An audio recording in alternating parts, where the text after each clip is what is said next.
So real quick, there's been this rumor that is actually caught on pretty strongly. There's been a ton of sites that's been reporting it. There's been a lot of media outlets, a lot of YouTubers who's been going along with this. And so the story goes like this, that the next Red Dead Redemption game was supposed to be shown at Sony's E3 conference.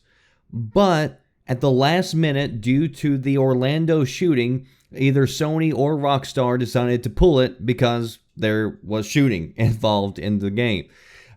So it was actually kind of funny and kind of sad too at the same time. A lot of people were pointing to Sony's conference, the ending of it, saying this is proof that something happened at the end of the show, because they said, look, if you compare it to the rest of the show was great. You got to the end and they showed off Days Gone, which was a zombie apocalypse type game, and everybody felt like it was sort of a letdown. And so they said, Sony couldn't have ended on that note possibly, so there had to be something else going on, and something great was pulled at the very end. And I mean, I told you myself, I didn't think during my E3 review that that Days Gone looked that great. It's not going to have any multiplayer in it. I heard from people at the show that Sony was having a hard time getting people to come in actually to look at the game, like a behind-the-scenes type look. So there's news reports out there that you can go read where people were like yelling for people to try to come in so they could fill up the seats. But I mean, even with all that, I mean, the game didn't strike me as that god-awful, so that it couldn't have possibly been the ending of Sony's show. But anyways, there's other reasons why I found this rumor hard to believe, because one, it's Rockstar that we're talking about. I mean, this is the one company who doesn't do political correctness. Like, they never apologize for not being PC. So if you've been planning on showing something for months, I don't think you all of a sudden hide your work, especially considering that the rest of the conference was filled up with games with shooting in them. So we had plenty of shooting games to go around in light of the tragedy that happened in Orlando, which sort of leads me into something else just real quick, and I'll do a video on this topic if you care to hear about it, so let me know if this is something you want me to talk about. But there were a lot of so-called games journalists and even a couple of game developers who were absolutely disgusting on the first day of E3, and they were pretty much using this tragedy in Orlando to say game developers need to stop making fun shooters.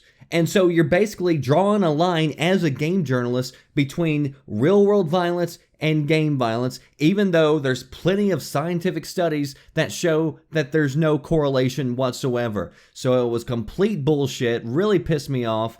And so, yeah, I might do a video just on that, calling those people out. But anyway, get back on topic. Sony's PR guy came out, addressed this rumor head on, and said unequivocally, no, this is not true. The length and content we showed had been locked and unchanged for months. So, I mean, there you go. Sony says there's no truth to this Red Dead rumor whatsoever. Now, a few months ago, Take-Two said that they were going to be at E3 this year in a big way. And so there's been a few different Red Dead leaks along the way that I've reported to you here. So, some people, put two and two together, and sometimes it doesn't actually add up.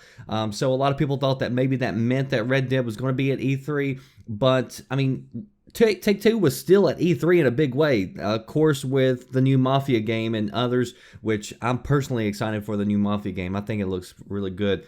So, I mean, fingers crossed that we're still going to hear about Red Dead soon, but when Rockstar usually announces a big game, they usually like to have the cycle for themselves. So in a week where everybody's, kind of fighting for the news, if they come out with a Red Dead announcement sometime between now and whenever it releases, it is definitely going to completely dominate any other news that could possibly be going on. So I think it makes a lot more sense actually for Rockstar to continue to just use their own name recognition for announcing games, and they really don't need the E3 platform to get their information out.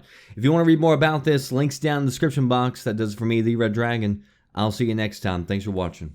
Are you listening? Damn.